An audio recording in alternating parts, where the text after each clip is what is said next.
welcome to another episode of SDN TV News. I'm Leishan Stelter, Managing Editor of SDN, and I'm here on the show floor of ISC West in Las Vegas. Joining me this morning is Jim Miller. He is the Security Manager for NiSource Corporation. Thanks for sitting down with me, I appreciate it. I was hoping that you could start by just giving us a little overview about what NiSource does.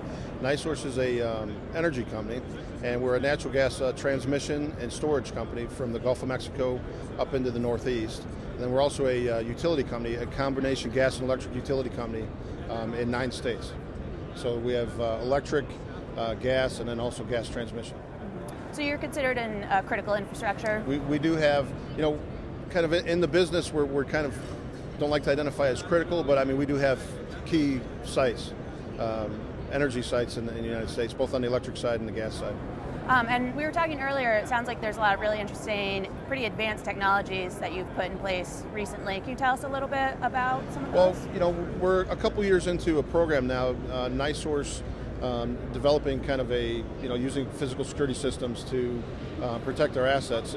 We've only been doing it for about three years or so now.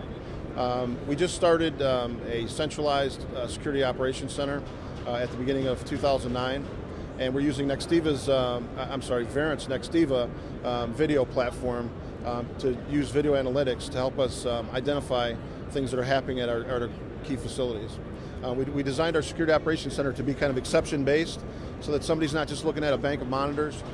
We want them to only have information when something's happening so that they can process it and deal with it immediately.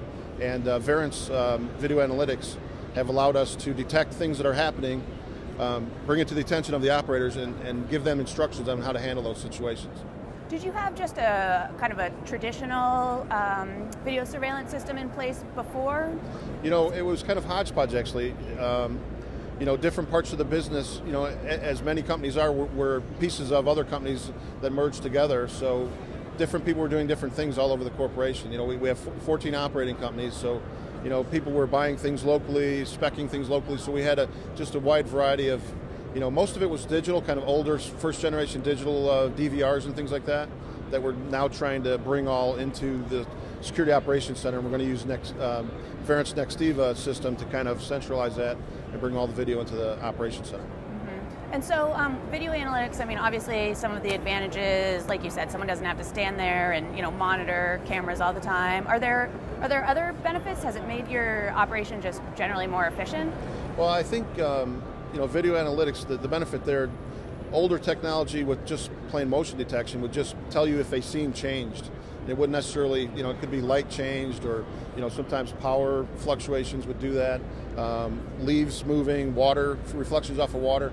But video analytics let you really kind of get granular with your rules, so you can identify if somebody came into an area from one direction, if they came in and left, a certain way. If they came in and loitered in an area, you don't want them to loiter in for a certain period of time. If somebody brings something into a scene and leaves it in like a suitcase or something like that, you can set a rule set up to let you know that. So it really takes it from not necessarily a dumb system, but a simpler system, kind of an off-on system, to really providing you a lot of flexibility over what you want to know.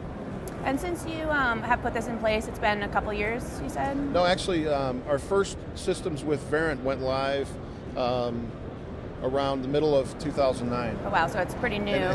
Matter of fact, one of our sites, the very first night we turned the analytics on, we caught 2 people breaking in and they were arrested.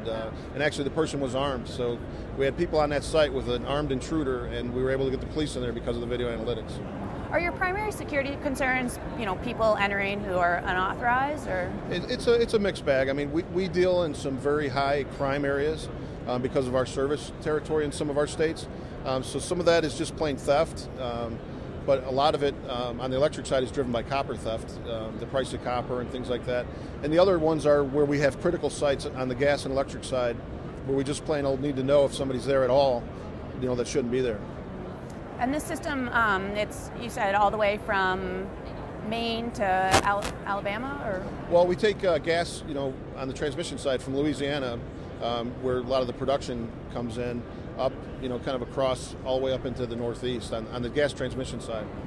So you have a lot of different facilities that you obviously need to monitor. I think we're in 18 states. Wow. So that's a lot. Are there any technologies that you sort of have your eye on that are up and coming? I think, right now we're currently using video cameras that are infrared sensitive with IR illuminators at night, and we are starting to go toward thermal, because a lot of these sites are unmanned, they're dark, and it's very difficult to detect under those circumstances in many ways. So our next step is probably going into the thermal area, and we're looking at potentially doing some storage remotely, and really one of the things that we're looking for is a platform that is kind of taking the Variant Nextiva thing and bringing that down to a smaller size for smaller sites. So currently we're using it at larger sites, and we're looking to bring that down to a smaller site. Really, so we do more sites. Yeah, really be able to kind of scale. Yeah, scale with the business environment everybody's in, budgets are tight, and we're trying to get the best, bang for our buck, and bring that price point down, so you can do more sites, with the same dollars. Well, it'd be really interesting to see, how you guys continue to progress. Thank you very much for sitting down with me. I appreciate it. This is another episode of SDN TV News.